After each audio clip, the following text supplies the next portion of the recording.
Hello,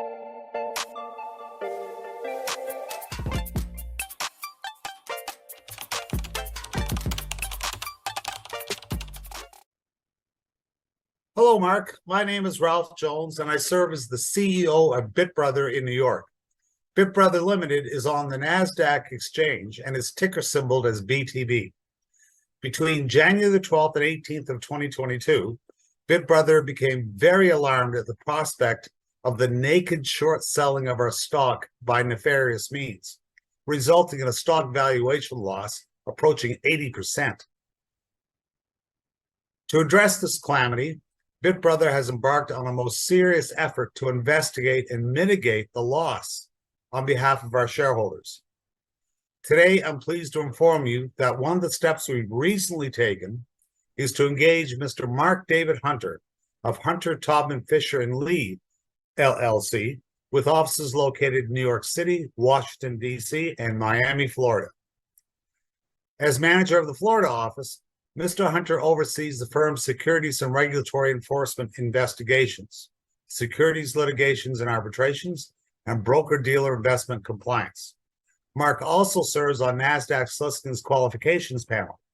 As a result of his vast amount of professional experience, Mark is also an adjunct professor of law at Florida International University's College of Law, where he teaches the subjects white-collar crime, as well as seminars on the SEC's enforcement processes.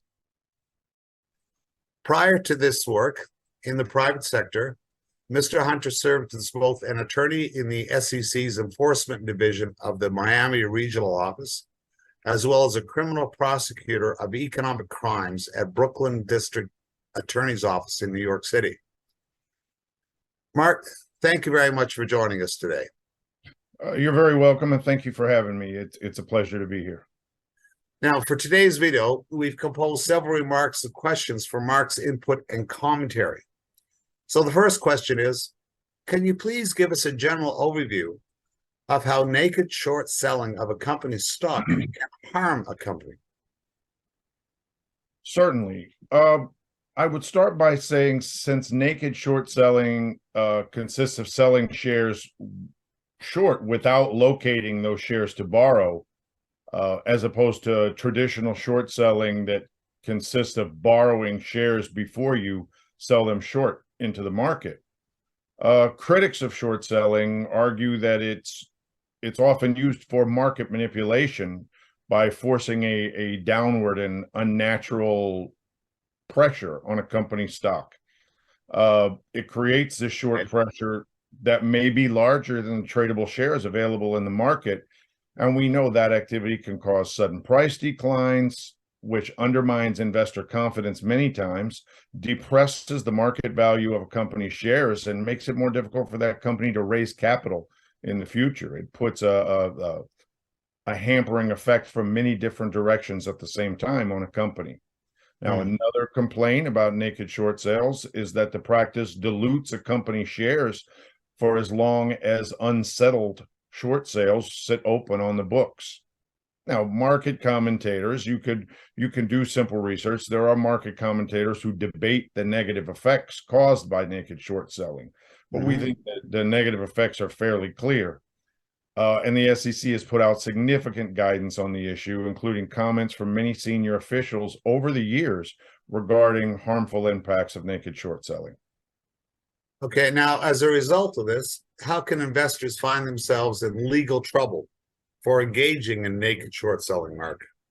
Well, look, those investors that engage in illegal naked short selling can find themselves facing either regulatory scrutiny from either the SEC or any of the state securities regulators, or they could find themselves as defendants in private litigation in one or more courts around the country. Okay. Now, how can broker-dealers who process naked short sale transactions find themselves in legal trouble for processing these transactions? Well, much like an investor, a broker-dealer can become the subject of their regulatory investigation by the SEC or other regulators, or they can be sued in private litigation in one or more courts. No different from that in a regular investor. but particularly for broker-dealers, the SEC has enacted Regulation SHO. It's just SHO, and it's particularly aimed at targeting abusive naked short selling by reducing failure to deliver securities and by limiting the time in which a broker can permit failures to deliver. So aside from Regulation SHO violations, a broker-dealer that knowingly participates in some sort of manipulative scheme could either be sued by the SEC under what they call a scheme liability theory, or by a private litigant in any of the courts that I referenced before. Yeah, that regulation SHO is a very interesting read. It But is. how can a whistleblower claim to the Securities and Exchange Commission help in addressing naked short selling? Well, and that's a good question. A company with knowledge of the illegal naked short selling of its stock could file a whistleblower claim with the SEC's Office of the Whistleblower. When the SEC takes that information in that whistleblower submission and uses it to investigate and prosecute those violations of the federal securities laws, the prosecution would have two effects. First, it would obviously rectify the conduct at issue.